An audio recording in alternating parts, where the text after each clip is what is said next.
Ọlọ́run ìjọ mímọ́.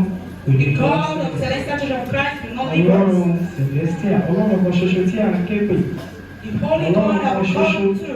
Èyí tí ó ti wà fún àwọn baba ńlá wa tí wọ́n sìn God of our forefathers.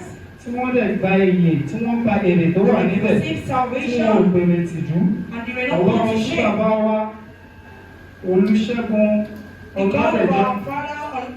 Ọládẹ̀jọ. Ọlọ́run tí wọ́n sìn, tí wọ́n ké pè. Tí kò dojú tì wọ́n. Tí kò fi wọ́n sílẹ̀. Ọlọ́run yìí náà ni à ń dúpẹ́ fún, là ń dá gbogbo èyí padà fún ọdún fún.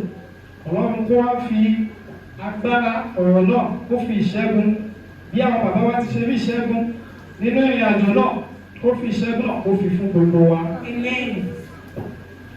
Ẹni tó bá bá rí ẹ̀kọ́. The first lesson.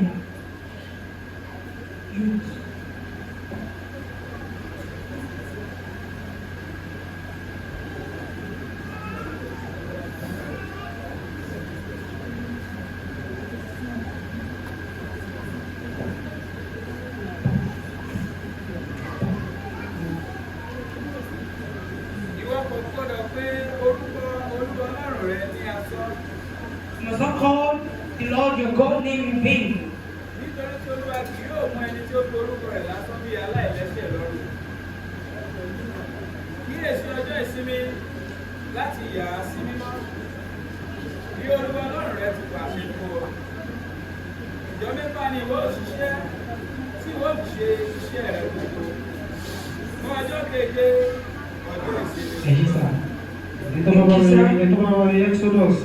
Exodus 20 verse 7. 20 verse 7.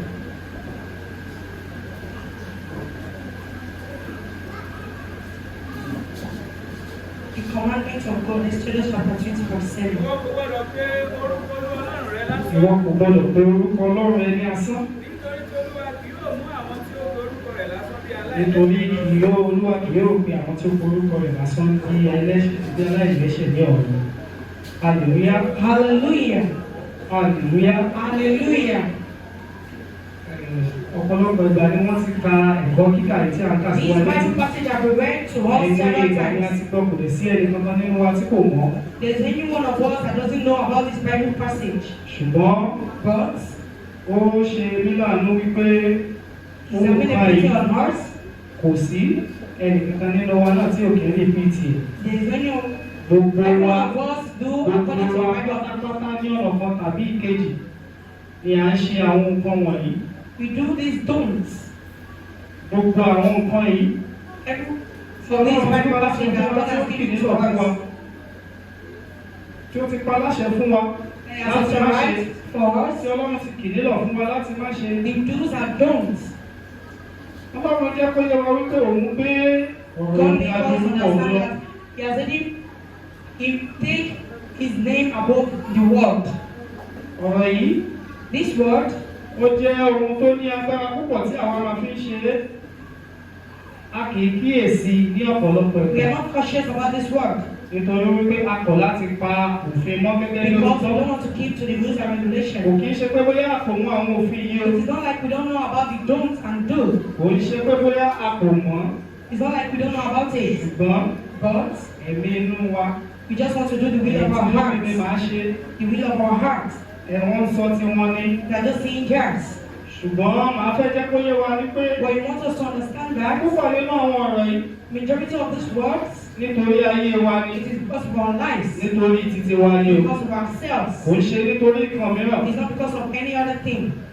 Nítorí wípé a ti jẹ́ alábàápín. Because we are sharing. A ti jẹ́ onígbàgbọ́. We are believers. A ti jẹ́ Kristẹni. We are Christians. Ó ti di dandan fún wa. It is a must. Láti tẹ̀lé òfin. To follow these rules and regulations. Láti tẹ̀lé ìlànà yìí. The do's and don'ts. Kò ń ṣe wípé nípasẹ̀ kì í ṣe pé òfin ìjọba nìkan. It is not only the government rules. La máa tẹ̀lé. I will follow. Ìṣe pé òfin ìjọba nìkan la máa gbọ́rọ̀ sí. It is not only the rule of law we are bound to. Fún àpẹẹrẹ. For example. Bíi lówùúrọ̀ yìí ní ìsìn mú wa wá nígbà tí a máa wọlé fún Jerímóyámọ̀. Mo nígbàgbọ́ pé tí a bá wo fídíò èyí tí wọ́n ṣe ní ìbẹ̀rẹ̀ kan tó wọlé. To look at the video. A máa lè ka iye wa níbi ìjọ.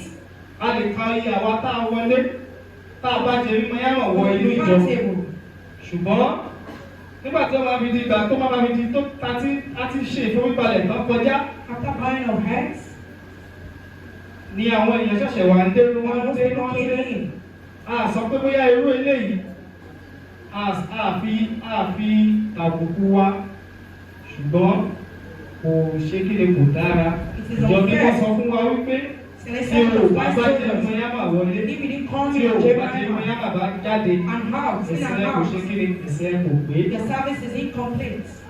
Ẹni tó bá wà tẹ̀síwájú nínú ẹ̀kọ́ yẹn.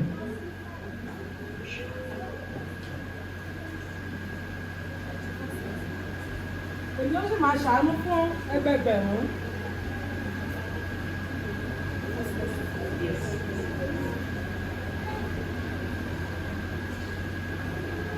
Ìwọ kò gbọdọ̀ tẹ orí rẹ ba fún wọn. Ìwọ kò gbọdọ̀ tẹ orí rẹ ba fún wọn. Bow your heads for them. Bẹ́ẹ̀ ni ìwọ kò gbọdọ̀ sìn wọ́n. Bẹ́ẹ̀ ni ìwọ kò gbọdọ̀ sìn wọ́n. Nítorí pé èmi ni Olúwa. Because I am the Lord, your God. Ọlọ́run rẹ, Ọlọ́run owú ni mí. I'm a jealous God. Tí ń bẹ ẹ̀ṣẹ̀ bàbá wò lára àwọn ọmọ àti lára ìwọ̀n kẹta àti ìkẹrin nínú àwọn tí ó kórìíra mi. Èmi ó sì máa ṣe àánú fún ẹgbẹgbẹ̀rún àwọn tí ó fẹ́ mi tí wọ́n sì pa òfin mi mọ́. Ìwọ kò gbọdọ̀ pe orúkọ Olúwa Ọlọ́run rẹ ní asán. Hallelujah. Hallelujah. Ọ̀pọ̀lọpọ̀ wa ni a ṣe nǹkan wọ̀nyí. Majority of us do this. Púpọ̀ ní àìmọye ìgbà ni a ń pe orúkọ Ọlọ́run We ní do asán. this several times to call his name in vain. Púpọ̀ ní àìmọye ìgbà ni a ń ṣe nǹkan tí ó ṣe kí ni tí kò dára tí kò tọ́ lójú We are Ọlọ́run. doing bad things, things that are not good. Púpọ̀ nínú wa ni a kì í gbọ́rọ̀ sí àṣẹ àti òfin. Majority of us don't Ìwọ́n tó listen. bá ṣe ti ìjọba ni. But if it's that of government, Fún àpẹẹrẹ bíi nígbà tí Sanwó-Olú tó bá fún wa ní appointment when tó sọ fún wa pé ká dé ẹgbẹ́ kò dé ní aago 8 come this exact time, mo gbàgbọ́ wípé I believe that gbogbo wa pátá kò sẹ́ni tó máa yẹ láti lè débẹ̀ láago many of 7. us we get there Tó on bá time. possible fún ẹlòmíì gan àtago 5 ló ti máa It jí is possible for some people to be there by ó 5 ti máa wo aago. and you be checking time, monitoring time. Ṣùgbọ́n fún Ọlọ́run But for God, wọn ò gbọdọ̀ sọ pé ká pàdé ní ìwà ní aago 9 tá bá máa fi if wá you are aago. told to get there by Gẹ́gẹ́ 9, bí ìjọ Ọlọ́run àpúpọ̀ ní wa là ń ṣe nǹkan wọ̀nyí. majority of us do this. Ẹlòmíì á tún máa béèrè excuse. Some people would seek for excuses. Ẹlòmíì á tún máa ránṣẹ́. Some people send Wọ́n message. máa send message, wọ́n máa ránṣẹ́. Wọ́n máa béèrè àyè. Ṣọ́ lè bá wọn ṣe sílẹ̀. Ṣọ́ lè bá wọn gbà sílẹ̀. And this be Ṣọ́ done. lè jẹ́ ọ̀dọ̀ gómìnà lálọ́ láti lọ gba èrè àbí láti lọ If gba you are àgbà. going to the governor's Ó house, sọ wípé òrán ìyàwó láti lọ gbà fún ẹ. Àbí kó sọ máa sọ fún èèyàn pé kó bẹ́ẹ̀ ṣe sílẹ̀. when you say someone should go on your Gbogbo àwọn behalf, ìwà báyìí kò tọ̀nà lójú all Ọlọ́run. of these behaviors are Gbogbo àwọn wọ̀nyí kò dára. in the house of Kò bá God. òfin Ọlọ́run mu. Kò bá òfin mu. Kò bá ìlànà Ọlọ́run mu. Kò tún bá ìlànà ìjọ mímọ́ lọ pẹ̀lú. Ẹ jẹ́ ká kíyèsára. Please let's be cautious. Ọ̀nà púpọ̀ ni àwọn ọmọ ẹtí ló ń gbà pa wá lára. These stuff are affecting us in Àwọn ọkọ several wọ̀nyí á ways. máa dí àánú lọ́wọ́. They will block mercy. Wọ́n máa ń dí ògo lọ́wọ́. They will stand as Wọ́n máa hindrance ń for dí ìṣòro glory. lọ́wọ́. They will stand as hindrance for success. Ó máa ń jẹ́ kí Ọlọ́run fi oore fúláṣì èèyàn. Ó máa ń jẹ́ kí Ọlọ́run fi oore kó fi fúláṣì èèyàn. These stuff affect us. Wàá rí ajẹ́kọ̀ọ́rin pé ó When ti we ń make bọ̀. you see this glory coming, Ajẹ́kọ̀ọ́rin kan yẹn pé kankan ń bọ̀. it's going to make you see. Ajẹ́kọ̀ọ́rin kan yẹn pé o fẹ́ gbà kankan. It's going to make you see that you want to receive something. Ṣùgbọ́n But àwa padà they need to go back. sínú ohun tí o ti ṣe sẹ́yìn They need to now go back to láti what fi you dá have done ẹlẹ́jọ́. behind. To judge you. Láti fi dá ẹlẹ́jọ́. To judge you. Láti fi pọ́n ẹ lójú níwọ̀nba. Ẹ jọ̀ọ́ ẹ jẹ́ ká máa ṣe kí ni ká máa kíyè sí ọ̀rọ̀ Ọlọ́run ká máa kíyè Please sí let's be àṣẹ. cautious to the word of God Ẹ má fi kà síwájú. and the authority of God. Nítorí tí Olúwa kì yóò mú ẹni tó pe orúkọ rẹ̀ ní asán bí aláìlẹ́ṣẹ̀ lọ́rùn. Kíyèsí ọjọ́ ìsinmi láti yà á sí mímọ́ bí Olúwa Ọlọ́run rẹ ti pàṣẹ fún ọ. Ijọ́ mẹ́ta ni ìwọ ó ṣiṣẹ́ tí ìwọ ó sì ṣe iṣẹ́ rẹ gbogbo. Ṣùgbọ́n ọjọ́ keje ni ọjọ́ ìsinmi Olúwa Ọlọ́run rẹ. Hallelujah. Hallelujah. Gbogbo wa la máa ṣe nǹkan yìí náà. Every one of us does this. A ti mọ̀ We know Wípé aago mẹ́wàá. by 10 Àti a.m. ọ̀pẹ̀lẹ̀ di Sunday òun bọ̀ nílé ìsìn. There is a glorious service. Àti They are coming to the ọ̀pẹ̀lẹ̀ di house of Sunday òun God. bọ̀ láti wá sí They Ọlọ́run. are coming to worship God Mo on ti mọ̀ Sunday. pé lẹ́yìn Sunday òun bọ̀ láti wá sí You know Ọlọ́run. today you are coming to worship Mo ti God. mọ̀ pé lẹ́yìn Sunday òun bọ̀ wá dúpẹ́ níwájú You know Ọlọ́run. you are coming to give thanks offering. Ọlọ́run dẹ̀ ti pa láṣẹ fún wa wípé kò sí ẹni kankan tó God gbọ́dọ̀ ṣe has iṣẹ́ authorized iṣẹ́ it kankan. that no one must be working on that day. Tó bá ṣeé ṣe fún ẹ If it is possible for you, láti má fọ abọ́ for you not nínú to ilé tó wash ti plates, fọ̀ láti alẹ́ to fún do your èyí tó dishes, wá. Ó ti jẹ́ dandan fún ẹ nítorí pé ó wà nínú àṣẹ. because it is Ó wà comparative. nínú òfin Ọlọ́run. It is a part of the rules of Ìgbà yẹn ni God. ẹlòmíì máa rántí wípé òun ní nǹkan kan láti lọ ṣe. That is why some people remember Ìgbà that yẹn they ló have máa something rántí to do. wípé o ní èèyàn kan láti lọ pàdé. That is why you remember you have something Ìgbà to yẹn do. ló máa rántí wípé o ní appointment láti lọ That's ṣe. why you remember that you have an Gbogbo àwọn appointment. nǹkan wọ̀nyí kò tọ̀nà o. Every one of these is unfair and it is unruly. Gẹ́gẹ́ bẹ́ẹ̀ náà sì ni tún padà sí ọ̀dọ̀ àwa akọrin. To the choristers, Ó jẹ́ nǹkan tó máa ń ṣe kí tó máa ń dùn mí lọ́pọ̀lọpọ̀. something that aches him, Ó máa ń dùn mí ní ọ̀pọ̀lọpọ̀ ìgbà. aches him so much. Nítorí mo ti ní oore ọ̀fẹ́ láti lè péjọpọ̀ ní àwọn ibì kan rí. Because he has had the Mo ti grace ní to oore be in ọ̀fẹ́ other láti lè sìn countries. pẹ̀lú àwọn ìjọ kan rí. He has the grace to have Mo worshiped lè in rí bí a other ṣe ń ṣe countries. níbẹ̀. And you see how it has Mo been rí done bí wọ́n ṣe there. ń ṣe níbẹ̀. See how it is done there. Ẹni tí ó kéré jù débi dé orí onílù From the smallest to the drummer, láti ìbẹ̀rẹ̀ ìsìn from the beginning of the service títí dé òpin. to the end of Wọ́n service, ti máa ń wà nínú barricade. to be available at the barricade. Onílù àwọn tó máa lu gángan tó máa lu gbogbo ẹ̀ wọ́n The ti máa ń bá wọn wọlé. instrumentalists must be available. Ó jẹ́ ẹ̀kọ́ tó máa ń dùn mí lọ́pọ̀lọpọ̀. Something that aches him so much. Tó máa ń ká mi lára ṣùgbọ́n mo gbàdúrà wípé Ọlọ́run á ti bàbá fún wa ní oore ọ̀fẹ́ àti agbára Àmín Jésù. láti lè ṣe àtúnṣe, Àmín láti lè Jésù. ṣe ohun tó tọ́. Àmín Ká má bàa Jésù. ṣe kí ni ká má bàa máa fara gba ẹgbá tí ó wà níbẹ̀. Àmín Ká má bàa Jésù. máa fi ara gba ìyà tí ó wà níbẹ̀. Jésù. Ọlọ́run á ràn wọ́n lọ́wọ́ á fún wa ní oore ọ̀fẹ́ láti lè ṣe gẹ́gẹ́ bí àwọn ìṣáájú ti ṣe Àmín. tí wọ́n fi rí èrè àti ayọ̀ tí ó wà níbẹ̀ gbà. Please. Ẹ̀kọ́ kejì wá. Second lesson.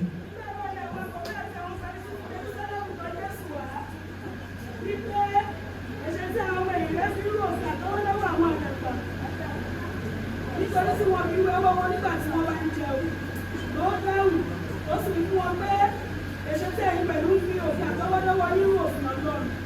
Nítorí Ọlọ́run ṣòfin wípé ọ̀fun bàbá àti ìyá rẹ àti ẹni tí ó bá sọ̀rọ̀ bàbá àti ìyá rẹ ní kúrú, ẹ jẹ́ kí ó kú ikú rẹ̀. Ṣùgbọ́n ẹ̀yin wípé ẹnikẹ́ni tí ó bá fún bàbá tàbí ìyá rẹ̀ pé ẹ̀bùn ní ohun tóhun tí ìwọ bá fi jèrè lára mi, tí kò sì bọ̀wọ̀ fún bàbá tàbí ìyá rẹ̀. Ó gbọ́ bẹ́ẹ̀ ni ẹ̀yin òṣòfin Ọlọ́run dasán nípa òfin àtọwọ́dọ́wọ́ yìí. Hallelujah. Hallelujah. First Samuel 15 verse 22. First Samuel 15 verse 22.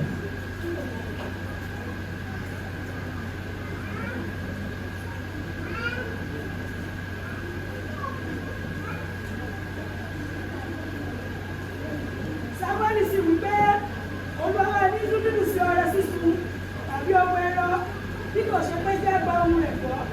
Kíyèsí gbọ́ràn sójú ẹbọ lọ, ìfetí sílẹ̀ sì sàn ju ọ̀rá àgbò. Hallelujah. Ọlọ́run ti bá wa wí God has warned us ní ọ̀pọ̀lọpọ̀ ìgbà. several times. Wọ́n ti kì wá nílọ̀ lóríṣiríṣi. We have been given several warnings. A ti mọ àwọn òfin àti ìlànà ìjọ We yìí. know the do's and don'ts of Celestial Church of Christ. Àwọn kan nínú wa gẹ́gẹ́ bí a ti ṣe mọ̀ pé nínú ìjọ Ọlọ́run nínú ìjọ Go mímọ́. in the house of God. Ó ní oore ọ̀fẹ́ láti wọ aṣọ dúdú. You do not have the grace to put on a black attire. Ó ní oore ọ̀fẹ́ láti jẹ́ kó jẹ́ ohun tó máa wọ̀ sí ìsàlẹ̀ débi pé wàá wọ̀ sókè. Ṣùgbọ́n ó jẹ́ kí ó máa ń yà mí lẹ́nu lọ́pọ̀lọpọ̀ nígbà tí ó pọ̀ gan. Torí àwọn tí mo máa ń rí ní ọrùn, àwọn tí mo máa ń rí lára wọn, You are seeing it àwọn on tá a máa ń bá people's nípò nídìí nǹkan wọ̀nyí. Ó jẹ́ àwọn tó jẹ́ wípé àlè ó wúwo lálẹ́nu láti bá wọn wí. Ṣùgbọ́n gbogbo wa la mọ̀ ìtumọ̀ ẹ̀. Most people Gbogbo don't ìgbà see ni this wọ́n máa ń kà fún wa nínú ìfilọ̀. and the elders Gbogbo ìgbà ni wọ́n máa ń of sọ fún wa. Ṣùgbọ́n ó máa ń ṣe mí láàánú wípé a ò mọ nǹkan tí àwọn nǹkan yìí máa ń fà. We A ò don't mọ know. irú ìdíwọ́ èyí tó máa ń ṣe. Causes. Ẹ má jẹ́ kí a kàn máa ṣe ohun tó máa mú kí a máa mú àwọn olórí ìjọ àti àwọn òṣìṣẹ́ Olúwa nínú ìjọ Ọlọ́run ní gbogbo ìgbà láti máa ṣe kíni, láti máa ṣe já, láti máa pariwo. Ọ̀pọ̀lọpọ̀ nǹkan ló ṣẹlẹ̀ tó jẹ́ wípé àfọwọ́fà ara wa ni. Ọ̀pọ̀lọpọ̀ ohun ni à ń dojúkọ. Ọ̀pọ̀lọpọ̀ nǹkan ni ó ń ṣe wá tó jẹ́ wípé kò wá láti jù kankan tó ṣe àti ọwọ́ wa. Ẹ jẹ́ kí a ronú. Please, Ẹ let's jẹ́ kí a think. ronú. Let's have a Ẹ jẹ́ routine. kí a ronú pìwàdà. Let's Àwọn nǹkan tó ní ká má ṣe ẹjọ́ ẹ jẹ́ má jẹ́ ká máa ṣe wọ́n. Àwọn nǹkan tí wọ́n kì wá nílò láti má ṣe nínú ìjọ mímọ́, ẹjọ́ ẹ jẹ́ ká pa mọ́. please let's abide to Ó the rules jẹ́ and ohun tó regulations. ṣe ìdíwọ́ àti ìdènà fún wa lọ́pọ̀lọpọ̀ They ìgbà. are standing as obstacle for us. Àwọn ọ̀pọ̀lọpọ̀ ìlérí àti májẹ̀mú òun ló yẹ kó ti máa ṣẹ. Many promises and Ọ̀pọ̀lọpọ̀ ìlérí covenants are meant to àti be májẹ̀mú manifested. ló yẹ kó ti wá sí ìmúṣẹ. Ọ̀pọ̀lọpọ̀ nǹkan ló yẹ kó ti ṣẹlẹ̀ kó tó di wípé bàbá wa nínú Olúwa papòdà. Ọ̀pọ̀lọpọ̀ nǹkan òun ni wọ́n ti sọ fún wa. Ọ̀pọ̀lọpọ̀ nǹkan òun ni a sọ fún wa pé a rí. Ọ̀pọ̀lọpọ̀ nǹkan òun ni a sọ fún wa pé a gbọ́. Ṣùgbọ́n kò sí ohun kankan tí ó ń di lọ́wọ́ láti ṣẹlẹ̀. Kò sí ohun kan mìíràn tí ó ń fa ìdènà fún bí kò ṣe ìwà wa, bí kò ṣe èrò wa, bí kò ṣe èrè wa. Ẹ bá mi ka ẹ̀kọ́ yẹn sí wọn. Àwọn ènìyàn yìí fi ẹnu wọn súnmọ́ mi, wọ́n sì fi ètè wọn bọlá fún mi, ṣùgbọ́n ọkàn wọn jìnnà sí mi. Àwọn lásán ni wọ́n ń tẹríba fún mi. Hallelujah. Hallelujah. Hallelujah. Hallelujah. Púpọ̀ nínú wa, Majority of us, a kàn pera wa ní Kìrìsìtẹ́nì. we just call ourselves Christians. Ìwà Kìrìsìtẹ́nì kò sí nínú wa. We don't have any attitude or behavior of Púpọ̀ nínú Christians. wa, Majority of a us, kàn pera wa ní onígbàgbọ́ we ni. just call ourselves believers. Ẹnu lásán We just by òun la fi mouth. ń jẹ́ onígbàgbọ́. We are just by mouth. We are just believers by Nígbà tó mouth. bá jẹ́ onígbàgbọ́ tó tọ́ ẹ lónígbàgbọ́ tó ń ṣépè. When you call yourself a believer and you still lay curses. Ìgbà tó ń pera ẹ ní onígbàgbọ́ tó fẹ́ sọ̀rọ̀ tó fẹ́ ṣe máa ń wọlé lọ́kọ̀ ọmọlàkejì rẹ̀ ó rò ní ẹ̀ẹ̀mejì ó ti ẹ̀rọ pé tó bá sọ̀rọ̀ yẹn ní ilé rẹ̀ máa ronú. As a believer, you should know how to rephrase your words. Ó wo wípé ọ̀rọ̀ tó bá jáde lẹ́nu ẹ̀ ó lè dá méjì kankan lọ́kọ̀ ẹni. Ó rò wípé ọ̀rọ̀ tó fẹ́ jáde lẹ́nu ẹ̀ You don't have to talk to that. ó rò lẹ́ẹ̀mejì kó tó sọ ó dẹ̀ pẹ́rẹ́ ẹni Kìrìsìtẹ́nì You didn't rethink. You didn't have a rethink. ó dẹ̀ pẹ́rẹ́ ẹni And onígbàgbọ́. you call yourself a believer. Ẹ jẹ́ ká yí padà. Please, let's change our ways. Ẹ jẹ́ kí á lọ yí padà. Let's change our ways. Nítorí ayé ara wa, Because of our lives. nítorí ayé àwọn ọmọ wa, Because of the lives of our kids. nítorí wípé nínú ẹ̀kọ́ kìíní yẹn, That first ó sọ fún lesson, wọn bẹ́ẹ̀ ó ní it tells us that èmi ni Ọlọ́run owú I am a jealous God. tí ń bẹ ẹ̀ṣẹ̀ bàbá wò ní ara àwọn ọmọ. Ká má bàa bẹ ẹ̀ṣẹ̀ wa wò lára àwọn ọmọ wa. Torí kò sí kékeré o nínú ẹ̀ṣẹ̀. Kò sí ohun tó kéré nínú ẹ̀ṣẹ̀. Kò sí ẹ̀ṣẹ̀ tó kéré níwájú Ọlọ́run. There is no little sense in Ọlọ́run the tó presence pọ̀ of máa ràn wá God. lọ́wọ́. May God continue to help us. Míkà orí kẹfà ẹsẹ̀ kẹjọ. Micah chapter 6 verse 8.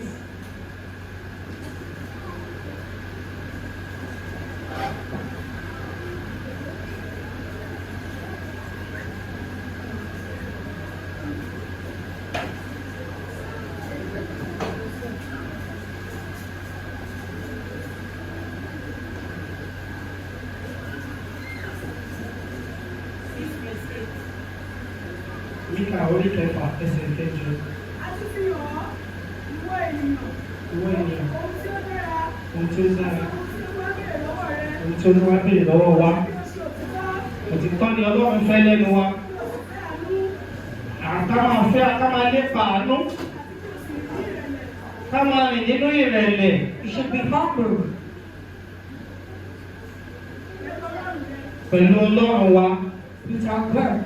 Gbogbo wa la mọ nǹkan tó dára. We all know what is Gbogbo wa la mọ valuable. nǹkan tó dára láti ṣe. We know what is unfair and what is Débi unfair. orí àwọn ọmọ kékeré, àwọn ọmọ kékèké tí kò ju ọmọ mẹ́ta àbí ọmọ mẹ́rin lọ, ọmọ ọdún mẹ́rin lọ láàrin wa. Wọ́n mọ nǹkan tí a máa ń bá wọn wí fún.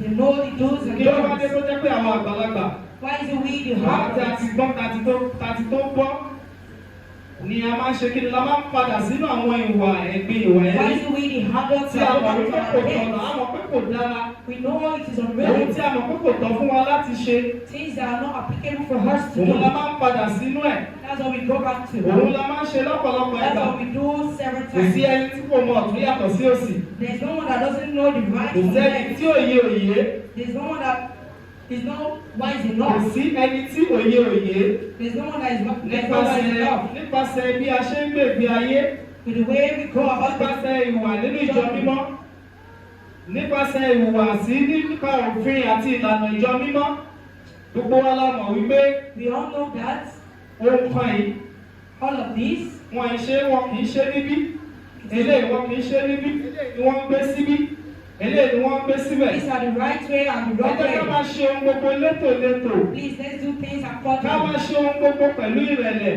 Let's do things with ká máa ṣe ohun gbogbo pẹ̀lú humility. ìtẹríba. Let's do things Mo with gbàdúrà pé humility. tí Kristi bá fa bíbọ̀ rẹ̀ sẹ́yìn tí Kristi bá fa bíbọ̀ rẹ̀ sẹ́yìn gbogbo wa la máa jọ ilé ológo